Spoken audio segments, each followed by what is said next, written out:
Μια φορά και έναν καιρό 4 μοναχοί ταξίδευαν στην ύπαιθρο. Ήταν αργά και οι 4 νέοι μοναχοί αποφάσισαν ότι πρέπει να ντυθούν εκεί για μια νύχτα. Βρήκαν ένα κατάλληλο μέρος για να περάσουν τη νύχτα. Οι 4 μοναχοί αποφάσισαν να εγκατασταθούν και να διαλογιστούν σε σιωπή πριν πάνε για ύπνο. Όπως έκαναν καθημερινά, ήταν σκοτεινό, έτσι άναψαν το κερί και αποφάσισαν ότι θα διαλογιστούν κοιτάζοντας το κερί και να κρατήσουν τη σιωπή. Κανείς δεν θα μιλήσει ανεξάρτητα από το τι συμβαίνει. Καθώς προχώρησε η νύχτα, ο άνεμος έσπασε και το κερί ήταν έτοιμο να σβήσει. Όχι, το κερί πρόκειται να βγει», είπε ο πρώτος μοναχός. «Υποτίθεται ότι πρέπει να διαλογίζουμε μόνο σιωπηλά», είπε ο δεύτερος μοναχός. «Θα είσαι αρκετά.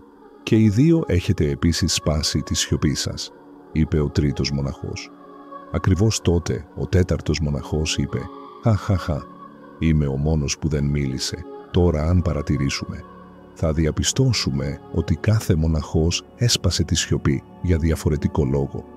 Ο πρώτος μοναχός αποστασιοποιήθηκε από μία πτυχή της εμπειρίας του, η οποία ήταν κερί και ξέχασε τι ήταν πιο σημαντικό.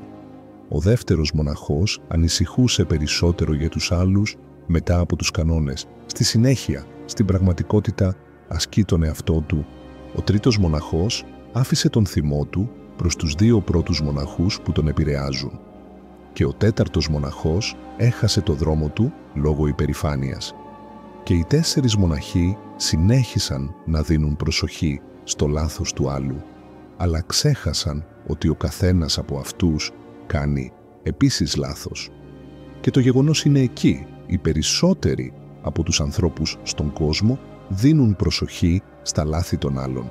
Επικρίνουν τους άλλους για τα λάθη τους, αλλά δεν συνειδητοποιούν το δικό τους λάθος.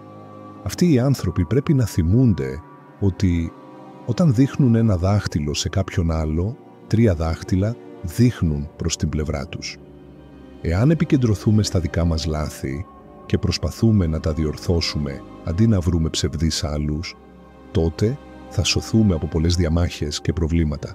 Επομένως, μην είστε πολύ γρήγοροι για να κρίνετε άλλους, επειδή οι πιθανότητες είναι. Δεν είστε τέλειοι.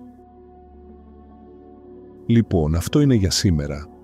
Έχουμε φτάσει στο τέλος αυτού του βίντεο και μην ξεχνάτε ότι είστε ένα κρίσιμο μέρος αυτού του καναλιού.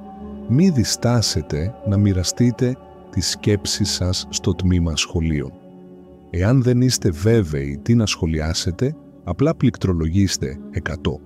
Επιπλέον, εάν είστε νέοι και δεν έχετε εγγραφεί στο κανάλι, θυμηθείτε να εγγραφείτε στο κανάλι και να χτυπήσετε το εικονίδιο του κουδουνιού, ώστε να μην χάσετε κανένα χρήσιμο, ενημερωτικό, καθημερινό βίντεο.